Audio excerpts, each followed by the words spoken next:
What is going on, everybody, and welcome back to another episode of Nate's Favorites. This is a segment on my channel where I talk about some of my favorite movies in great detail with you. And the film I'm going to be discussing today is one of my favorite horror movies of all time. And it being October and the Halloween season, I love talking about some of my favorite horror films. And this is one I've actually talked about on the channel before, but it was a long time ago when I really started posting regularly. And I thought that it would be a perfect time for me now. I feel like when I started doing reviews, I wasn't as comfortable in the environment and like how I presented my thoughts. And I feel like, it's always fun to revisit and talk about movies that you love a lot when, you have the ability to talk about them in a long format. And this is one that I just think deserves a lot of attention and praise. And the film I'm going to be discussing with you today is Carnival of Souls. Carnival of Souls is directed by Herk Harvey. Mary Henry ends up the sole survivor of a fatal car accident through mysterious circumstances.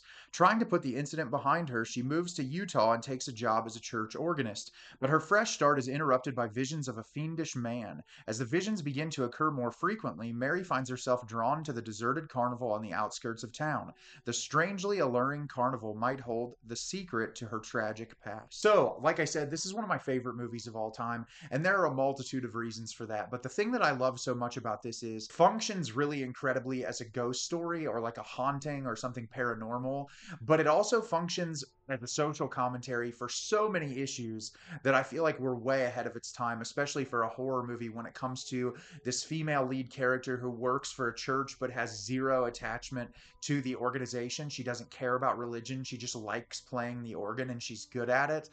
There's a lot of discussions in this film surrounding mental health, depression, no desire for connection with other human beings. Like, there's so many incredible themes that the director explores here, which really surprises me that he only ever made one feature-length film. But I'm excited to tell you a little bit about it today. At the beginning of the film, we are introduced to Mary Henry, played by Candace Hilligoss, and she is in the back seat of this car with her friends, and this other car pulls up beside them, and they do this like drag race throughout the community, and they end up getting to this bridge, and their car gets pushed off the bridge and falls into the water. And we see a bunch of people from the community show up. They're all searching for the car. They can't find any survivors until on the edge of the rocks, they see Mary show up and she is completely and totally distraught. Well, a couple of days pass by and we see her inside of this building that it seems that they craft or build organs, and she is practicing the organ, and she's talking to the person that's in charge there about the fact that she has acquired a new job in Utah playing the organ for this church. And amidst the discussion, she talks about like, oh, it's just a job for me. I don't really practice faith. I don't really care about the religious aspects at all. I'm just doing it because I like to play the organ. And he kind of makes a comment to her about the soul. It's really interesting. And so she's really taking this job, it seems, to get away from this horrible situation that she's experienced. Well, on her way to Utah, she drives by this old abandoned carnival place that hasn't been in operation for years, and she sees this man outside of her window as she's driving, and it completely and totally shakes her up. And eventually she gets to the town, and she's introduced to the lady of the house who is renting her room. She's also introduced to John Linden, who is her neighbor across the hall, who is one of the creepiest, slimiest men that's ever been written in a movie. And the entirety of the film is her experiencing visions of this person and almost being haunted by this carnival area that's looming in the background, and her processing this trauma and the things that she's experienced in relation to the accident that she's had. So, like I said, I think this movie is remarkable for a multitude of reasons.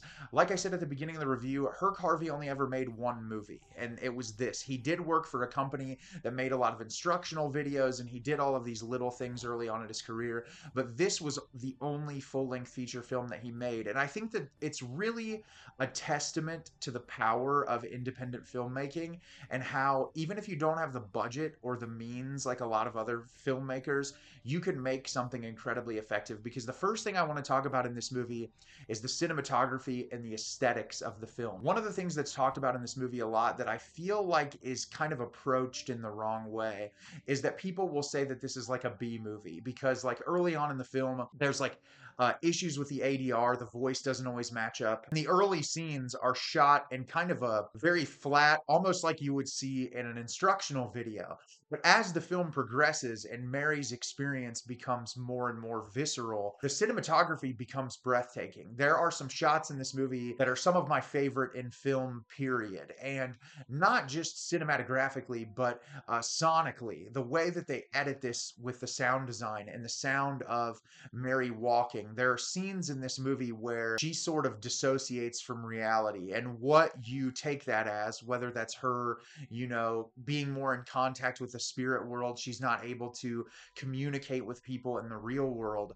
The way that the sound plays into certain scenes creates this almost hallucinatory experience. And I just think that that's really a great testament to someone who has a vision and wants to create this very specific thing and is able to do so successfully with the knowledge that they have, even if they don't necessarily have the budget as every other filmmaker. And once she gets out to that carnival area, the images are just so incredibly beautiful. There's this scene that if you, even if you haven't seen this movie, that you've probably seen before, with her walking through this like tube shaped thing that has like a spiral around it, and it's just so incredibly beautiful. And it's really utilizing the setting to your advantage, but also the cinematographer paying very close attention to detail and how things are framed in the shot, and our character being sort of lost in this world that's so abandoned and empty, which is kind of how she feels inside after the situation that she's had in her life, which I think is really interesting. And I'll talk about that a little later when I talk about the themes of the film. But it's just so beautifully shot, and the sound design, the quality of the sound in the film is remarkable, which leads me to one of my other favorite elements of this movie, the score to the film. It's mostly eerie ambient organ music, and it is haunting. It's depressing in moments. It's really eerie and just ominous. And I feel like with the character playing the organ, the way that it so smoothly transitions into moments of her playing, and how the playing of the organ factors into a lot of the scenes surrounding plot points for her character. It's just really phenomenal that they thought that through early on. And I just really love that. And the organ being this instrument that, is normally associated with like a holy place, with a church, with that's typically where you see an organ present. But to have this almost eerie, evil sort of like carnival-esque music that carries you along as well is just really phenomenal. And I think the dichotomy when it comes to the conversations that are had throughout the film is really fantastic as well. But I love the music in this film. It is incredible. I would be remiss to not talk about Candace Hilligoss's incredible performance in this film. She is so expressive, her reaction to certain circumstances. She just really does a phenomenal job portraying this character, who examining a female character through this perspective, who is strong-willed, living on her own, taking this career in this field because she enjoys it. There's just a lot to like about the character, but I think her expressiveness and her reactiveness and a lot of her monologues are really what makes the movie so successful. And I think it's interesting to talk about as well, because a lot of people will bring up that a lot of the other performances in this film aren't good. And I think it's really silly, because I watched this thing on Criterion that this professional film critic was talking about how unnatural some of the performances are. And I'm convinced that person has never lived in a small town, because as someone who grew up in small town Ohio, people talk like this. They're very strange. They're uncomfortable. People live in their bubble. And when they're experienced to something else that they're not used to, they act different. And I feel like all of the characters in this movie in the small town, and like the woman who runs the house that she's living at, there's just so many characters that just feel like small town America. And I really think that it's handled brilliantly. And I think that it helps Candace Hilligoss's performance shine very brightly. Sidney Berger, who plays John Linden, the neighbor, is also incredible. He plays one of the most slimy, disgusting